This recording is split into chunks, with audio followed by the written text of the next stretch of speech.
네, 여러분 반갑습니다. 이명표 칼럼입니다. 오늘 준비한 경기는 프로토 승부식 54회차 5월 12일 금요일 NBA 미국 농구 분석인데요. 첫 번째 경기는 필라델피아 세븐티식서스와 보스턴 셀틱스의 맞대결, 두 번째는 피닉스 선즈와 덴버 너게츠의 맞대결로 준비했습니다. 자, 지금 바로 첫 번째 경기부터 함께 분석해 보도록 할 겁니다. 자, 첫 번째 경기 필라델피아 세븐티식서스와 보스턴 셀틱스의 경기인데요. 먼저 지난 경기 내용부터 여러분들과 함께 정리 한번 해보도록 하겠습니다. 자, 필라델피아 세븐티식서스는 지난 보스턴 원정에서 열린 5차전에서 압승을 기록했습니다. 자, 이날 경기에서 시종일관 단 한 번의 위기조차 겪지 않고 마음 편하게 승리했던 필라델피아인데요. 공격과 수비 양쪽에서 모두 확실하게 한 수 위의 경기력을 끝까지 유지해줬습니다. 자, 경기 초반 하든과 토바이어스 해리스가 캐주의 컨디션을 과시했고, 이로 인해 보스턴의 수비가 흩어질 수밖에 없었습니다. 자, 덕분에 공간은 열렸고, 이를 엠비드와 타이리스 맥시가 철저하게 공략하면서 식서스가 분위기를 장악해 갈 수 있었습니다. 결국 보스턴의 수비는 허물어졌고, 식서스는 경기 내내 전방위적인 폭격을 가하면서 승리했는데요. 이제 6차전은 식서스의 안방에서 열리기 때문에 6차전은 식서스의 안방에서 열린다. 즉 확실히 식서스에게 유리한 상황이다라고 볼 수 있는데요. 자, 역대 세트스코어 2대2 상황에서 5차전을 잡아낸 팀이 해당 시리즈에서 최종 승자가 될 확률은 무려 82%를 기록했다고 합니다. 자, 다음은 5차전 보스턴의 공격이 꼬이기 시작했던 핵심은 알 호포드의 3점 슛을 오픈 3점 찬스 놓치기 시작하면서부터였다. 자, 즉 호포드는 이날 7개의 3점을 모두 실패하며 무득점에 그치는 수모를 겪었는데요. 이날 무득점. 자, 이로 인해 엠비드가 더욱더 골밑에 집중할 수 있게 되었고, 엠비드는 페인트 존을 완전히 걸어 잠그며 통곡 그 자체를 보여주었다라고 정리할 수 있는데요. 자, 인사이드 침투가 불가능해진 보스턴은 터프샷만 남발하다가 결국 자멸했던 지난 경기였는데요. 거기에 제일런 브라운이 전반에 연달아 공격자 반칙을 포함하면서 파울 트러블에 걸렸고, 이때를 기점으로 이미 분위기는 식서스에게 모두 넘어갔다라는 사실을 여러분들께서는 확실히 짚고 가셔야 합니다. 자, 즉 이번 시리즈는 분위기가 이미 기울었다라고 볼 수 있는데요. 자, 일단 필라델피아는 4차전에서 연장 혈투 끝에 기사회생했고, 이 기세를 5차전까지 잡아냈습니다. 거기에 하든은 완전히 부활했다고 봐도 되고, 맥시는 변수 창출을 꾸준히 해주고 있다. 이 부분이 굉장히 긍정적인데요. 자, 토바이어스 해리스는 이미 공수 양쪽에서 상당히 솔리드함을 보였고, 엠비드는 무릎이 좋아지면서 체이스다운 블록슛까지 보여줄 정도가 됐고, MVP의 품격을 회복해 나가고 있습니다. 게다가 5차전 데니얼 하우스 주니어가 벤치 타임 때 굉장히 좋은 활약을 했다. 이 점도 절대로 빼놓을 수 없는 부분인데요. 자, 굉장히 중요한 요소입니다. 그간 식서스는 벤치 마진이 낮았던 것이 가장 핵심적인 문제였는데, 이 해결을 실마리를 해준 역할이 바로 주니어라고 볼 수 있습니다. 자, 그간 식서스의 벤치 마진을 올려준 데니얼 하우스 주니어까지 나타나면서 보스턴의 드라이브 앤 킥 전술은 엠비드 앞에서 무력화되기 시작했고요. 여기에 필라델피아는 맥시와 하우스 덕분에 속공 마진에서 플러스 10점을 남기기까지 했습니다. 식서스가 안방 2점을 발판 삼아서 이번 6차전까지 확실하게 잡아내고 컨퍼런스 파이널까지 진출할 수 있다고 보여지는 경기입니다. 자, 그렇다면 이번 경기의 언더오버는 어떨까요? 이번 시리즈 1차전 당시 최종 스코어 합계는 234점이었습니다. 자, 근데 엠비드가 빠지게 되면 하든과 맥시가 핸들링 시간이 늘어나게 되고, 이것이 결국 하이템포로 이어지고 있다라고 볼 수 있습니다. 하지만 엠비드가 돌아온 이후에는 확실히 템포가 죽었고 수비력이 강화되면서 시리즈가 저득점 양상으로 흘러갔습니다. 자, 지난 경기 내용들을 봤을 때는 이렇게 흘러왔습니다. 하지만 엔비디는 5차전에서 총 16개의 슛을 컨택하면서 4개의 블록을 기록하는 압도적인 수비력을 과시했고요. 2차전의 최종 스코어 합계는 208점이었고 3차전은 216점이었습니다. 지난 4차전은 연장을 제외하면 214점, 5차전은 218점으로 끝났습니다. 자, 5차전의 경기 페이스 지표는 95.0에 불과했습니다. 자, 그렇다면 이번 경기는 제 주관적인 의견으로 봤을 땐 아슬아슬한 다득점을 노려볼 만하다고 보는데요. 왜냐? 그럼에도 불구하고 다득점을 노린다. 왜냐? 5차전에서 보스턴의 오픈 3점이 믿을 수 없을 만큼 안 터졌기에 평균 회기가 어느 정도는 가능하다라고 보여지고 충분히 다득점도 가능성이 있다고 생각한다. 즉 더 이상 나빠질 상황이 없을 정도로 슈팅 컨택이 나빴던 보스턴이기 때문에 이번 경기에는 조금은 반등의 기회를 보면서 다득점을 노려보도록 하겠습니다. 자, 이번 경기의 핵심 포인트는 필라델피아의 하든과 맥시는 완전히 부활했고 엔비드까지도 MVP의 품격을 다시 한번 회복하는 모습을 보여주고 있습니다.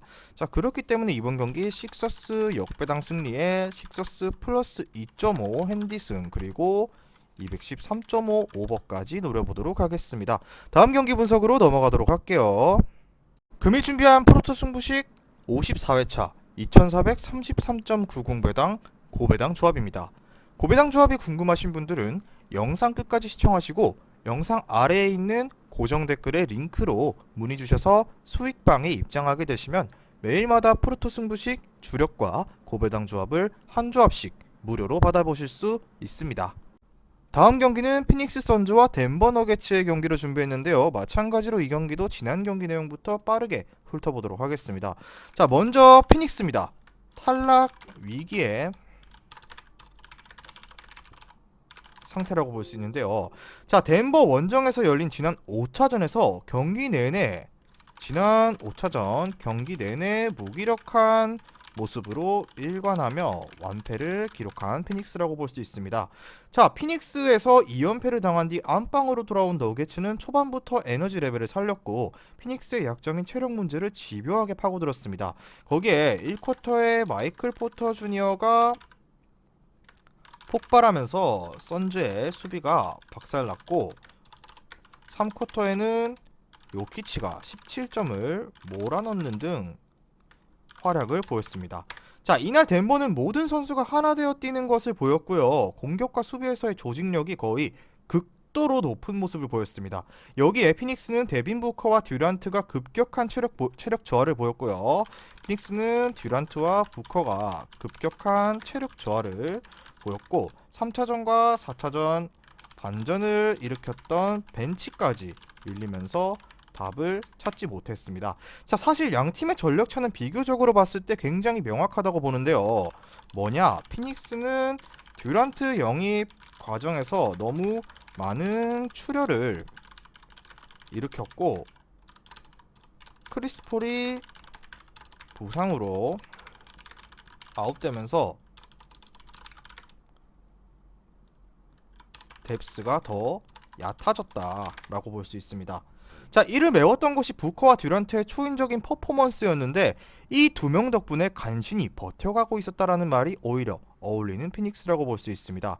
자, 이 원투펀치가 70에서 80점을 합작해줘야 덴버를 잡아낼 수 있는데 하지만 5차전 당시 부커와 듀란트는 54점을 합작하는 데 그쳤고 20점가량이 빠지면서 이것이 패배와 직결되고 말았습니다. 자, 반면 덴버는 벤치에서 브루스 브라운이 무려 25득점을 폭격해주면서 엄청난 변수를 창출했고 덕분에 벤치 타임 우위를 점할 수 있었던 덴버라고 볼 수 있습니다.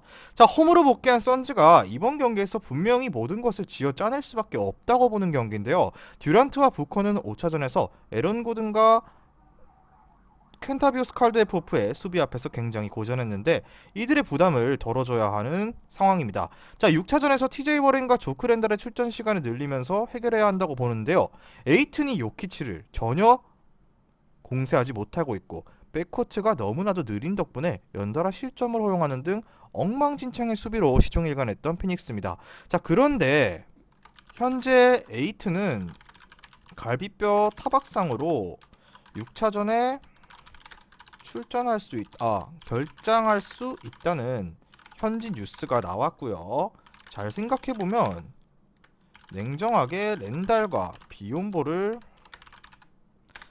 쓰는 게 오히려 더 플러스가 될 수도 있습니다. 자, 조크 렌달 같은 경우는 슈팅에서, 비욘보는 수비와 림 프로텍팅에서 에이튼보다는 우위에 있기 때문에 따라서 에이튼이 나오고 안 나오고는 크게 의미를 부여하기는 어려운 경기라고 보여집니다. 자, 여기에 오코기가 아닌 공격력이 강한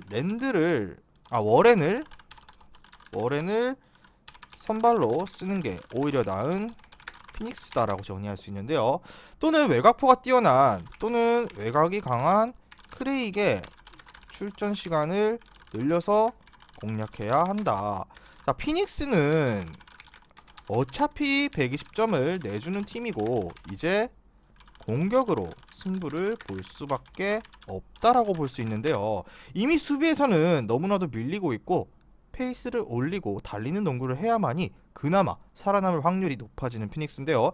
여기에 로스와 샤머스의 외곽까지 터지면 듀란트와 부커가 더 많은 공간을 확보할 수 있고 3점슛 능력을 갖춘 렌달을 외곽으로 빼면서 슈터 역할까지 맡긴다면 스페이싱에 한층 더 도움이 될 것으로 보이면서 애리조나의 태양이 회광반조할 것으로 보여지는 이번 경기입니다. 자, 누누이 강조했듯이 덴버 그리고 또한 덴버는 원정에 유난히 약한 모습을 보여왔는데요. 가장 큰 이유는 원정만 가면 수비가 와르르 무너진다는 점을 꼽을 수 있다라고 볼 수 있습니다.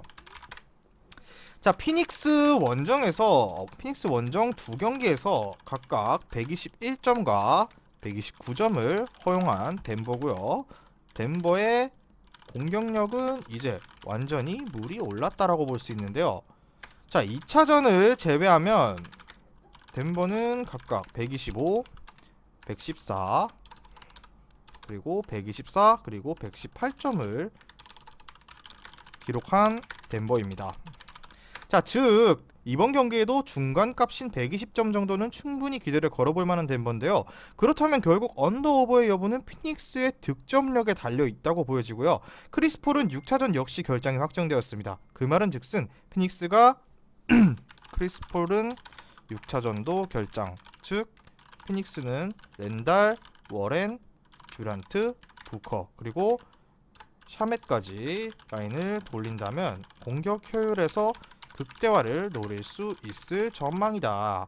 자, 이번에도 역시 매우 빠르게 이루어질 것이고 5차전 당시 덴버는 속공으로만 무려 31점을 올렸고 피닉스도 역시나 25점을 뽑아낸 바가 있기 때문에 따라서 6차전도 다득점이 충분히 가능한 경기라고 보여지면서 중요 포인트 짚고 가도록 하겠습니다. 자, 피닉스는 벼랑 끝에 몰렸고 이제는 수비보다는 달리는 농구를 해야만 그나마 승부를 뒤집을 가능성이 높은 상황입니다. 자, 그렇기 때문에 이번 경기는 선즈의 승리 그리고 마이너스 3.5 핸디승의 226.5 오버까지 노리면서 오늘 플레이오프 두 경기 분석 마치도록 하겠습니다. 자, 준비한 분석은 여기까지고요. 최종 조합은 수익방에서 공개합니다. 수익방 입장은 영상 하단에 고정 댓글 링크를 클릭하셔서 무료 입장하게 되시면 매일마다 프로토 승부식, 주력 조합, 고배당 조합 한 조합씩 무료로 받아보실 수 있습니다. 저는 내일 경기 분석으로 돌아오도록 하겠습니다. 미리 말씀드리지만 제가 프리뷰해드린 내용은 말 그대로 내용 분석입니다.